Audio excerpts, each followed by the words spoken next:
my mouth. Can't hear you. Try it again. Testing. Can you hear me now? Yeah. All right. So,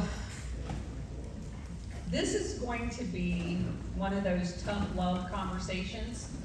I have been doing a lot of research recently about a topic that makes a lot of people uncomfortable. But I've been here before. I know that you guys you covet the truth and that you're interested in understanding what's going on around us. So I'm going to be asking you lots of audience participation questions. How many people in here have heard of Operation Mockingbird? Okay, about a third of you. Operation Mockingbird was revealed in congressional testimony, and it involved the CIA using media to lie to the American public, in a nutshell. And the premise of it is that many of the reporters that you and I think are actual reporters are not reporters at all. They're actually employed by the CIA. And I'll give you just one example. There was a family by the name of Luce, L-U-C-E. He owned Time. He worked almost full time for the CIA.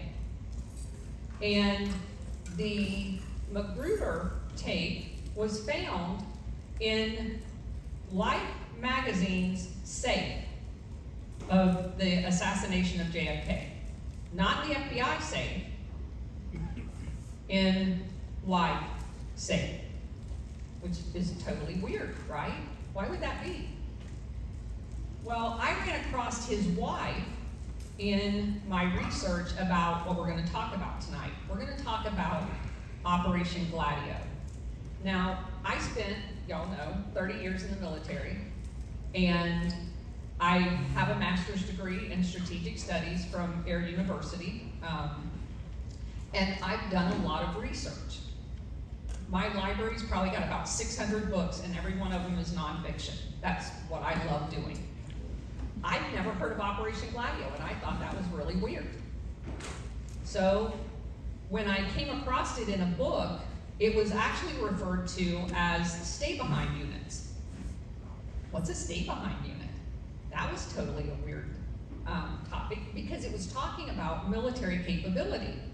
So I was intrigued. So I just Googled, not literally Google because I don't use Google, but I looked up stay-behind units. And right beside stay-behind unit was Operation Gladio. And I'm like, what the heck is that? And then 9 months later, I'm still figuring out what Operation Gladio is. And I want to ask another question.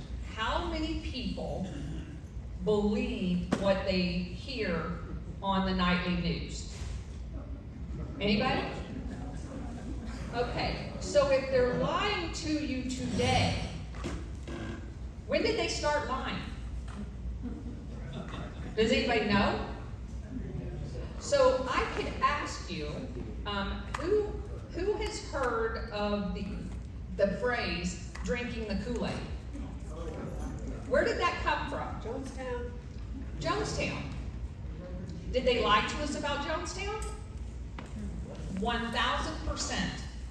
Let me tell you what Jonestown actually was, because it had to do with Operation Gladio. And I'll define Operation Gladio for you in a minute, but I want to grab your attention with this.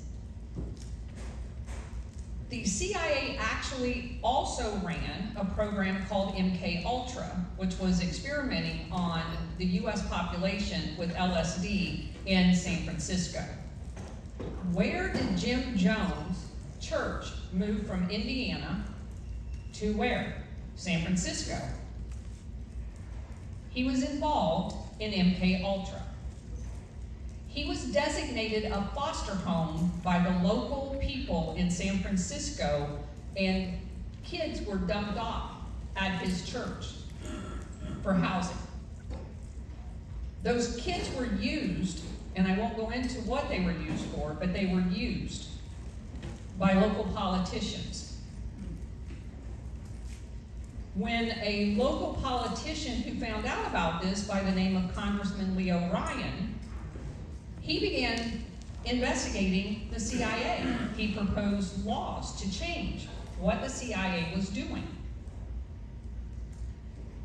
When the heat got so hot, Jim Jones moved Jonestown, or his church, to Jonestown, Guyana. He had that property for several years before he moved the church there. What was he using that property for? Operation Gladio. It was a terrorist training camp for terrorist operations throughout Latin America and South America to regime change and coup foreign governments for the CIA. So when he moved that church down there, he had one of his church members pose as a whistleblower, go to Washington, and convince Congressman Leo Ryan to travel to Guyana to discover what Jim Jones was actually up to. They murdered Congressman Leo Ryan on the tarmac, standing right next to a CIA agent who was not shot. So during this murder scene, they had trucks pull up with paramilitary people that had been trained there, and they're the ones that opened fire. The people that died that day did not drink Kool-Aid, and they did not die from cyanide poisoning. Just for the record, cyanide poisoning makes your muscles retract backwards so your body sits like this. This is your head, and this is the heel of your feet. If you go back and you look at those pictures, those bodies are laying face down primarily, flat. They all, if you read the local coroner's report, had injection sites at the base of their neck. They were murdered. We have been lied to for a very, very long time about a whole lot of things. So I'm going to briefly go over what Operation Gladio is and highly recommend you guys, if you're interested, to buy a book. The author is Paul Williams, and it's called Operation Gladio. It is the single best reference that you will find on the subject. I'm on my 22nd book on this subject alone, but his is by far the best to give you a generic overview of what it is and how big this operation was. So like I said, the terms are very important: Stay Behind Unit and Operation Gladio. And I need to kind of set the stage for where we're going to go tonight. Most of us are old enough to have lived at least through Vietnam. Some may have been around for Korea, but none of us generally were around after World War II, like in the immediate aftermath of it. That's where Operation Gladio came from. There was a SS Nazi officer by the name of General Reinhard Gehlen. He created a program that was referred to as werewolf units. Otto Skorzeny, how many's heard of Otto Skorzeny? Do you know who he is? Okay, bad dude. He worked for Reinhard Gehlen and a guy by the name of General Wolf, which is where werewolf units came from. They referred to them as the people that were in them, citizens by day, killers by night, or werewolves by night. So the premise was that they were going to train people in paramilitary capability so that if the Soviet Union, because we're talking Germany, the Soviet Union comes into Germany, that they would have these units scattered around with buried caches of weapons, and they could fall in on those weapons behind the lines and kill the Russians, the Soviet Union. Okay, well that's a great tactic. It was used first in the Boer Wars, and it was discovered and replicated by Winston Churchill, who was a reporter in the Boer Wars in South Africa. So, Southern Africa. So, first of all, how did that tactic get from Churchill to Hitler? That's a whole nother story, but it did. And in 1942, they began setting up all of these units in every country that Hitler overran. So they're in Romania, they're in Hungary, they're in Poland, they're in modern day Ukraine. And I came and talked to y'all about Ukraine, if you remember that. And I talked to you about Azov and Reich Sector. Well, guess what? If you go back and you look at the history of Azov and Reich Sector that is now part of their active duty army, guess who trained Bandera and Lebed, who Bandera gave birth to Azov, Lebed gave birth to Reich Sector. Guess who trained both of them? Otto Skorzeny. Their modern day part of their military is bona fide Nazi origins. And guess what? If you go back and look at that recently written New York Times article about all of these CIA, there's 20 different buried facilities along the Russian front with Ukraine. Those are stay-behind units, folks. They are being manned by the CIA and these paramilitary people that have been trained.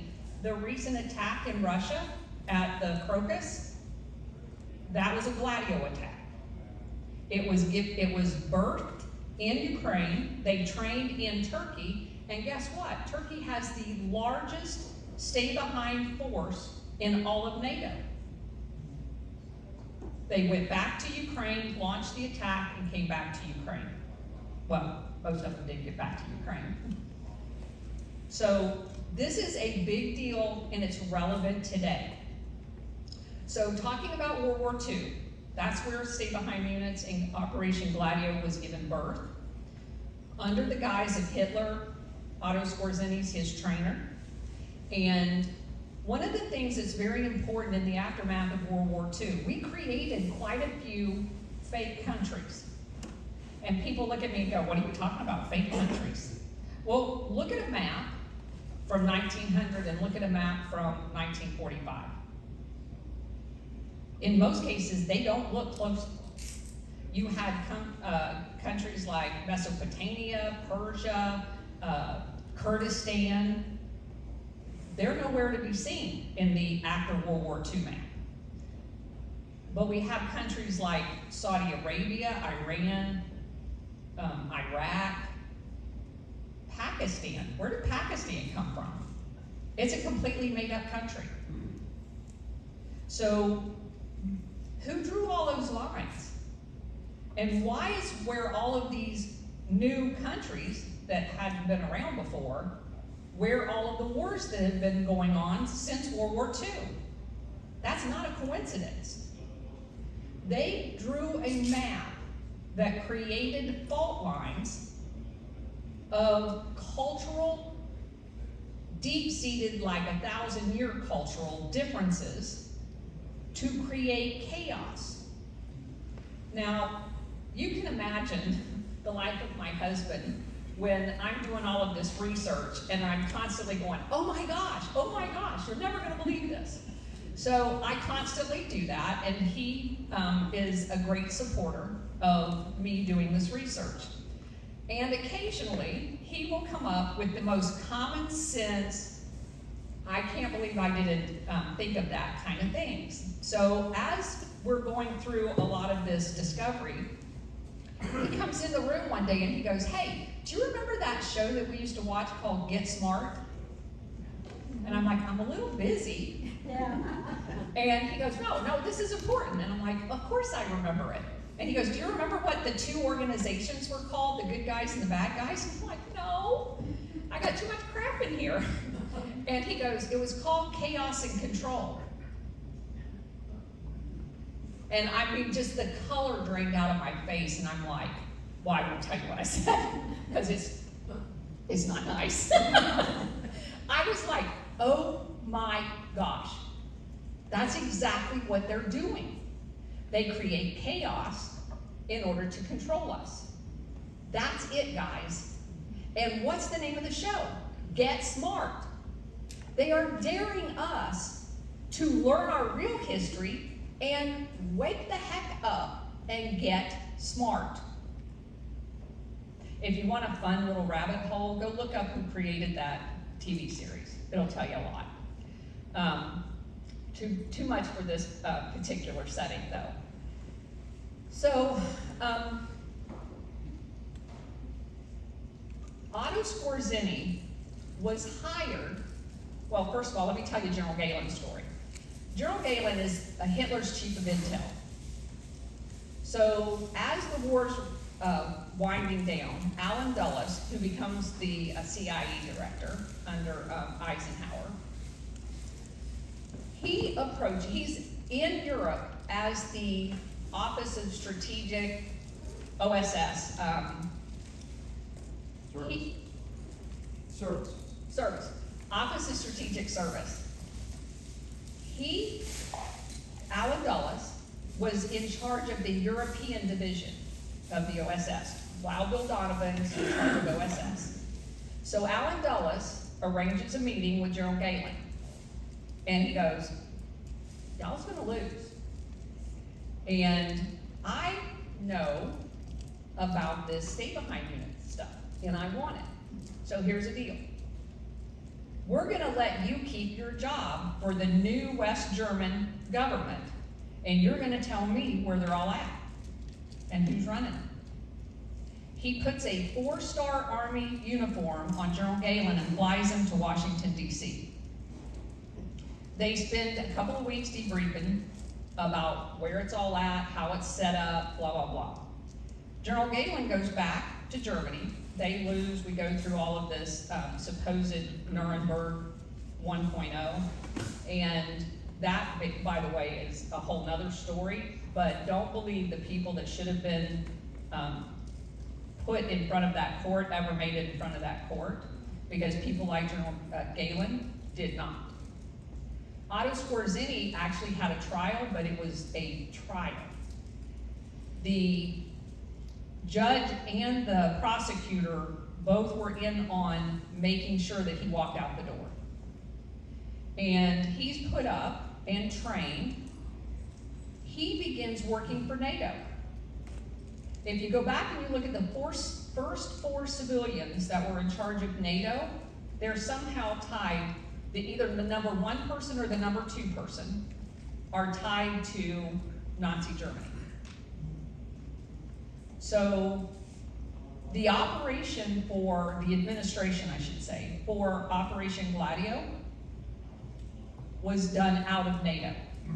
There's 2 organizations. One was called the CPC, Clandestine Planning Committee, and the second one was the Allied Planning, the Allied ACC, Allied Clandestine Committee. I'll remember them all. I've got so much crap up here.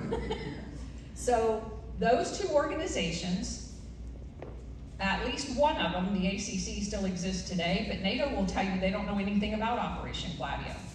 And where it's administered, they will tell you it's not here, because they moved it right outside the wire, and it's in a building in Belgium right beside their campus. And how do we know all of this stuff about Operation Gladio? Because obviously stuff like this is classified, top secret. In 1990, in Italy, it all got revealed because a document was found that had over 900 Italian government officials and Vatican officials listed on it that were administering their Operation Gladio inside of Italy. Now, coincidentally, which is why this is very personal for me, the day that document got released on the 2nd of August, 1990, And people would go, well, how do you remember that date? Because that's the day I set foot in the Rome airport on my 3-year assignment in Italy. So while I was there, and this is being revealed, it was a common occurrence for a judge to be murdered, a cop to be murdered, a government official's car to blow up, and I just kept getting told by the base security people, there's a lot of mafia around here. This had nothing to do with mafia. This had to do with a government program called Operation Gladio, where the government had set these programs up in all of these stay-behind units under the guise of fighting communism. And every single one of the Gladio operations that the Italian government did was against their own citizens. Go look up the bombing of the in Bologna. That was the government that did that. They blew up banks, they blew up trains, they killed hundreds and thousands of their own citizens if they voted wrong, if they wanted a law passed that people were against. And it wasn't just Italy. So this is August 1990. This ACC had a meeting in October. Like, oh my gosh, what are we gonna do? They're gonna find out about all the rest of us. That literally was the meeting. Immediately after that October meeting of 1990, in November, the Italian president, Andreotti, so all of the other European countries, they're finding out that it's ran out of NATO, so all the rest of the countries and the reporters are going, hey, are we doing this? Do we have this stuff in our country? And all of the governments were saying, no, that's just in Italy. You know, they got a mafia problem down there. That's just Italy. So Andreotti got so mad that he comes out in November and he goes, here's the roster of all of you at the meeting last month. Don't tell me this is an Italian problem. You all just attended a meeting last month. Every one of you. And he named names. This was every country in NATO. Come to find out, in order to be in NATO, you had to sign a document saying that you would set one of these programs up. So my first question was, where's ours? We're in NATO. Where's our stay-behind units? Because we have them. So let me tell you a little story. Operation Northwood. Now, I knew about this one, but I didn't know all about this one. We had a chairman of the Joint Chiefs of Staff by the name of Lyman Leminsker. He worked very closely with Allen Dulles. During the time JFK was president. This was at the same time that we were told that all of the people in Cuba all of a sudden were communist, like overnight, right? And that they're all bad and we have to get that island back because they're all bad guys down there. And we're gonna do whatever it takes to get that island back. And I'll tell you why they wanted the island back in a minute. But the real reason, not the reason they told us, because it wasn't communism. So Lyman Leminsker and Allen Dulles come up with a plan called Operation Northwood. Well, in the meantime, Allen Dulles, because of Bay of Pigs, gets fired. So now it's just poor Lyman sitting in a room with Secretary McNamara in the SecDef's office saying, hey, here's our great idea. We're recommending you pick 5 or 6 large US cities and bomb them. And we need to have the people that do it be seen dressed up like communist Cubans. So we can blame Castro. And then, instead of this hodgepodge Bay of Pigs crap, we can do a full-scale land invasion and get Cuba back. And McNamara didn't say no. He took the plan to JFK. JFK went, what the hell are you thinking? He fired in the way that people fire generals, in the fact that he told Lyman Lemonsker he had to leave the chairman's position. Unfortunately, no one told JFK about Operation Gladio because his assignment to get him to lead the Joint Staff was as NATO military commander. That's kind of like putting the fox in the hen house. Less than a year later, JFK was dead. And I'm actually implying exactly what you think I'm implying. Because, back to Otto Skorzeny, he becomes NATO's paramilitary trainer. He's hanging out in Franco's Spain. Franco is a fascist, and at the time, Spain was under his control. And he harbored all of these Gladio operators from all of Europe. They would go in there for training. That's where all the training was set up. That and a few islands, like off the coast of Italy, Sardinia, and Canary Islands. But that's for like the scuba diving part of it. The rest of the shooting, the assassinations, kidnapping, and all that stuff is in Spain. So Otto Skorzeny sets up camp. And you know how he got paid? The Air Force built a bunch of bases in Spain. And the contracts was written to Otto Skorzeny's company, and that's how they skim money off in order to pay him for being NATO's trainer for paramilitary Gladio operations, while at the same time got basing rights from Franco. That's how Rota, Spain, and Torrejon, Spain, and all of those bases over there were built, using Otto Skorzeny's company. That's how we paid him.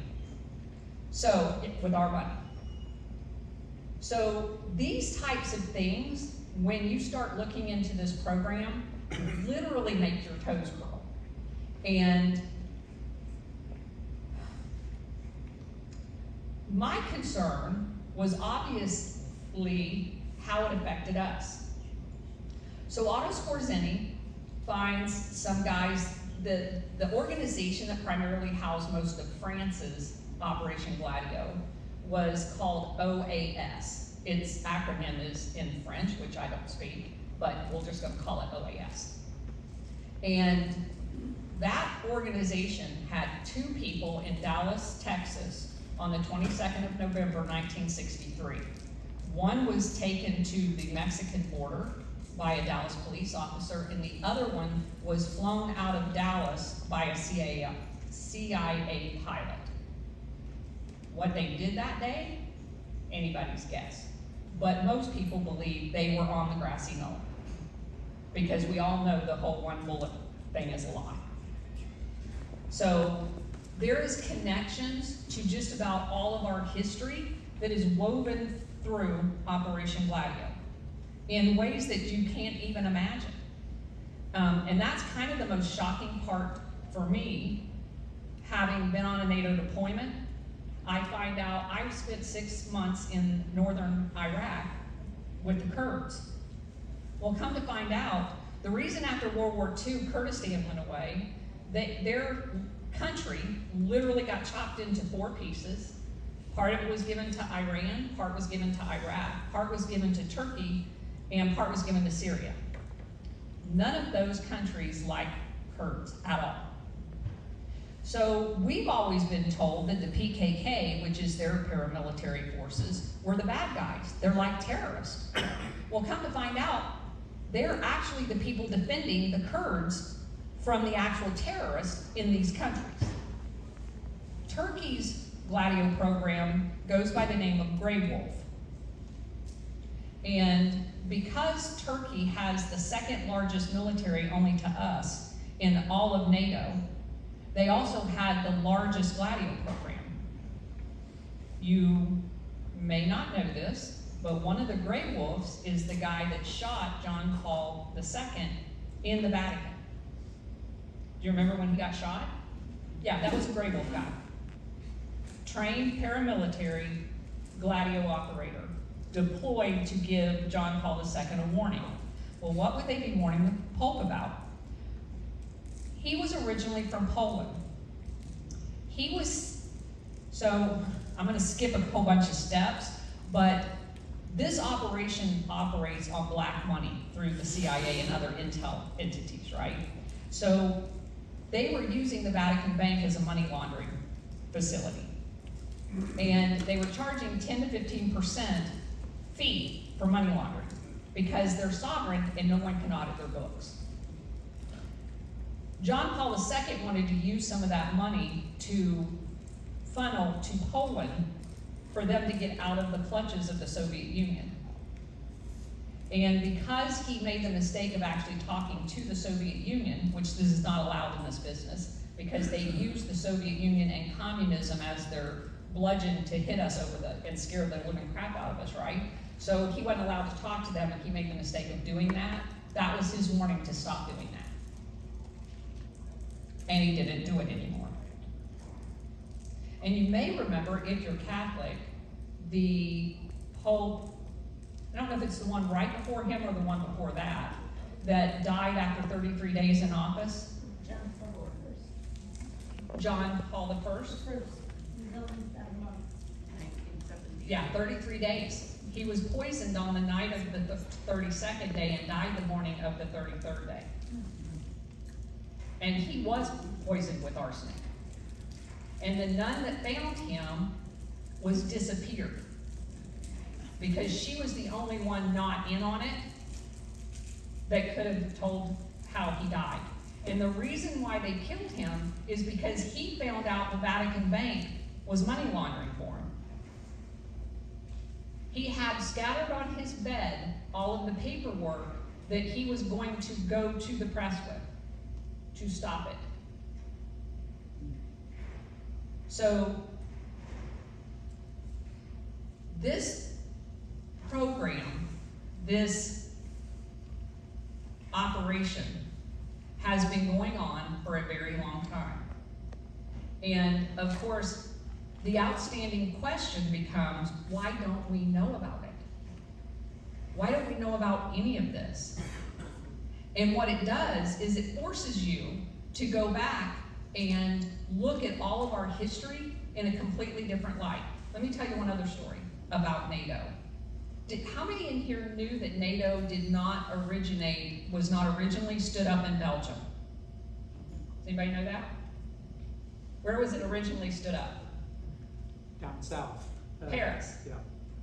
So in Paris, the NATO headquarters was set up. Well, how did it get to Belgium? Because while Wyman Leminsker is the NATO commander, they try to assassinate Charles de Gaulle. Charles de Gaulle over 20 times. Why? Why would they do that? Because Charles de Gaulle was trying to give Algeria their freedom.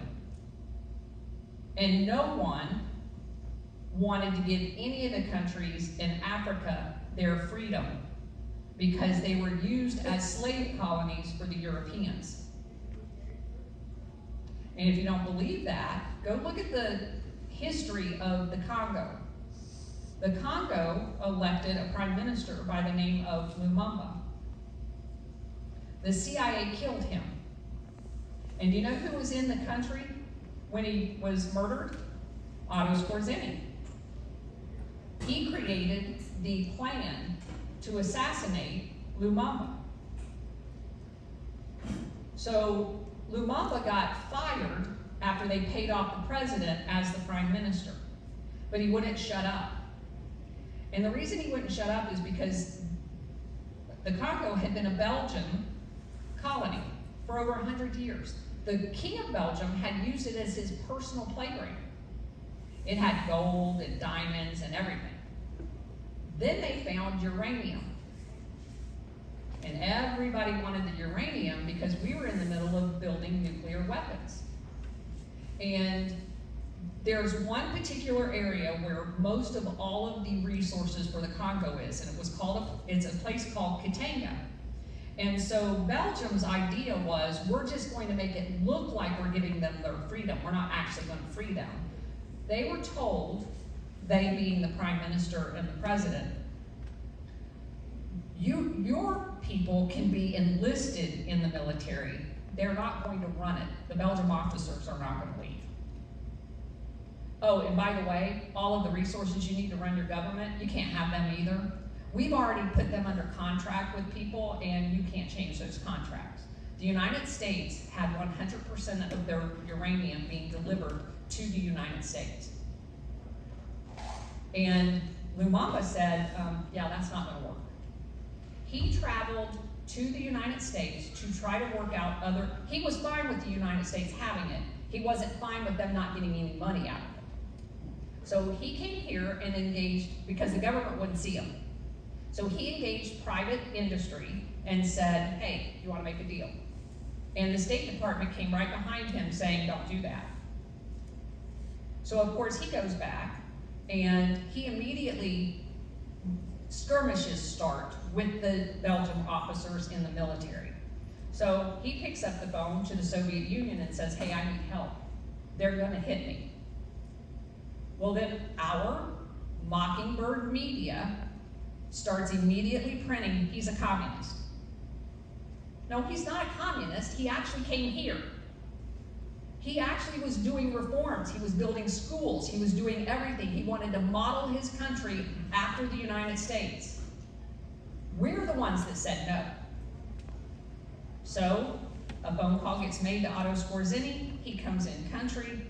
They set up a military facility around Katanga. It became the world's largest NATO base, manned primarily with Belgian officers and supplied with people. They kidnap Lumumba, and they kill him, they bury him, and then they decide, we probably should do something else than bury him, because they're gonna dig him up and make him a martyr. So they dug him up, chopped him up, and boiled him in acid. And you know how we found that out? The NCO from Belgium that did that stole his gold tooth.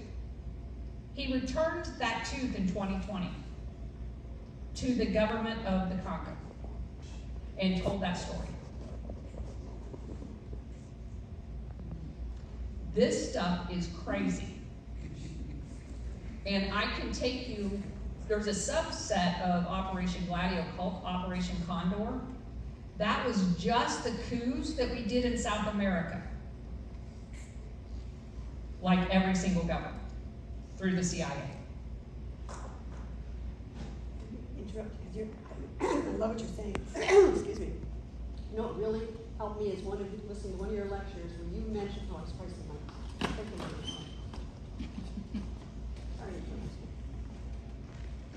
Once I was listening to Roxanne, and she explained to me, or explained to the group, that what Eisenhower did with these stay-behind units, I'm not sure you can explain better than me. Did he have some kind of good intent, thinking they were going to stop communism or whatever they thought was bad all around the world? That it's almost like we became these people saying we need to be the protectors of the whole world and put these stay-behind units all over the place and end up creating all this havoc.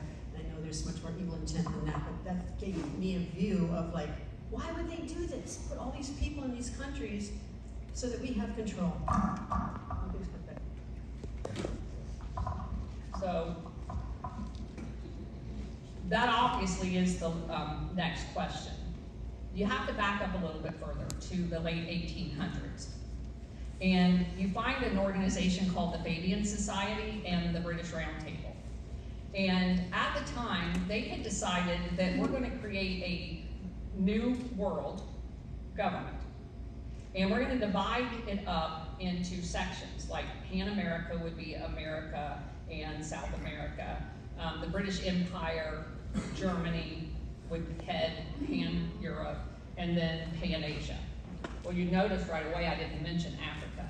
These people literally put it in writing that they were too dumb to manage themselves. They were going to be the labor that made this new government work. They literally said that.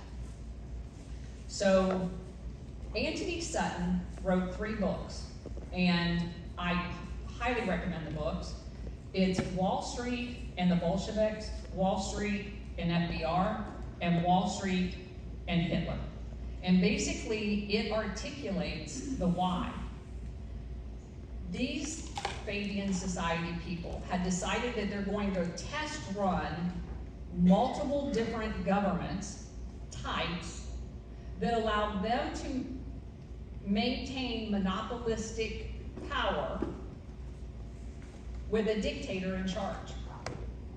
So if you go to the Bolsheviks, their model was going to be total control by the government. They're going to plan everything, they're going to execute everything, and millions die because the government sucks. Then we're going to go to Germany, and we're going to try a different model. That's more socialism, right? And under Marx. Then we're going to go to Italy, and we're going to have Mussolini. And Mussolini's model was more of this monopolistic business in bed with the fascist dictator, right? So the old version of mercantilism, the businesses put the dictator they want in charge, and they run the businesses. And they decided that's the best model. So what happened? Well, you need a paramilitary capability to install all these dictators around the world. And country by country by country, that's exactly what was happening. They couped every government in South America. They couped every government. And did they just start after World War II? Absolutely not. The problem for them was they were doing this well before this. Go back and look at the Philippines in the early 1900s. Look at Hawaii. How did we get Hawaii? We deposed the Queen. We landed Marines and told her to get the hell out. That's how we got it. And why did we do that? Because the sugar plantation guys wanted us to. And same thing with the Philippines. Same thing with Nicaragua the first time. We've done it like 3 times there. And how did we get Panama? How did we get the Panama Canal?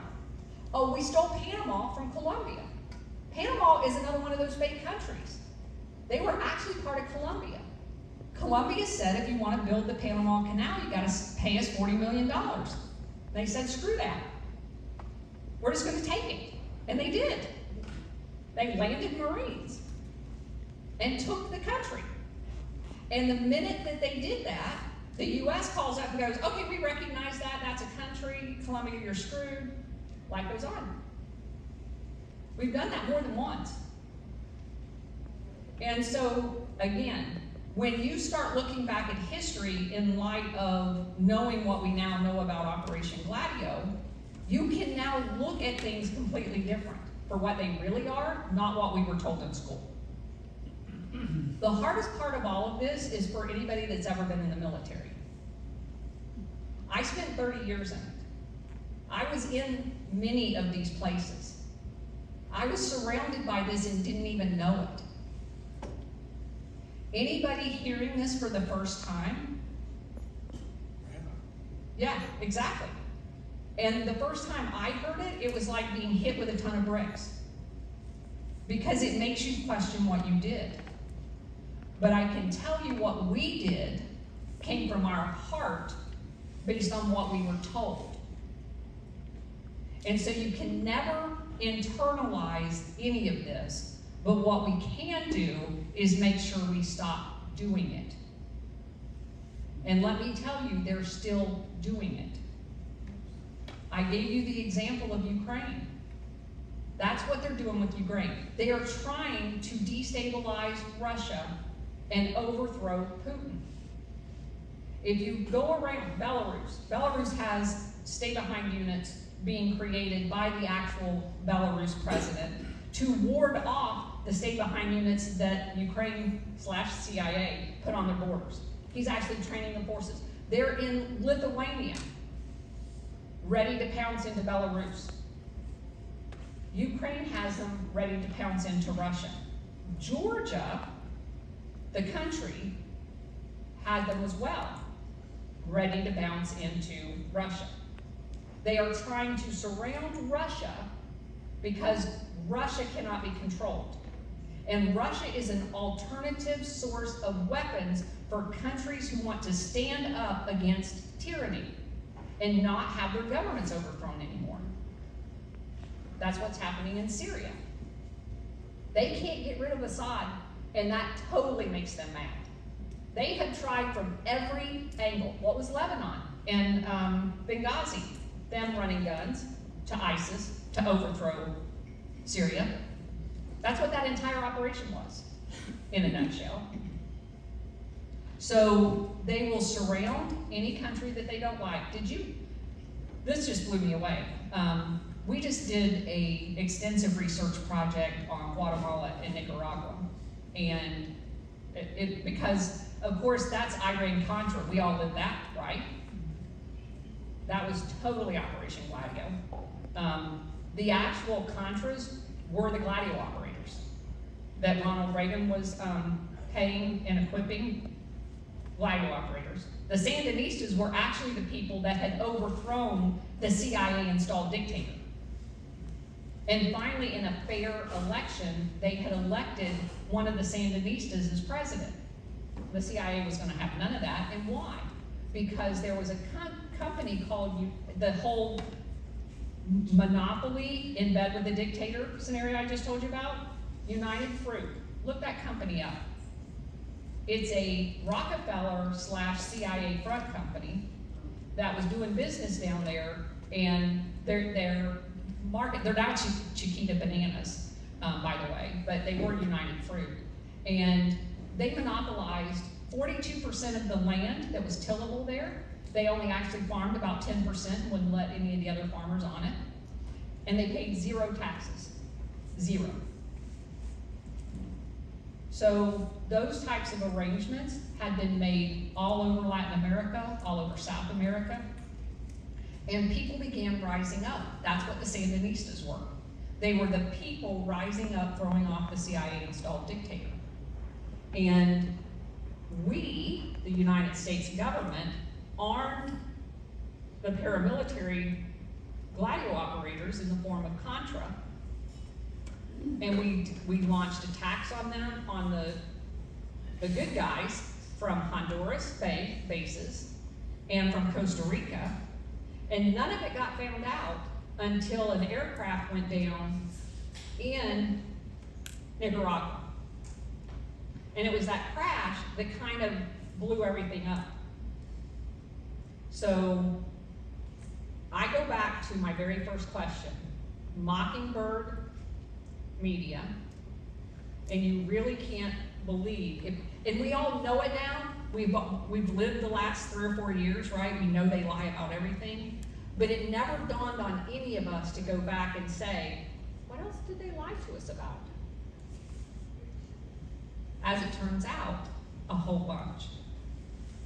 And so I will share with you, as Vida mentioned, I have been doing a series of book reviews on a Rumble channel called The Colonel's Corner.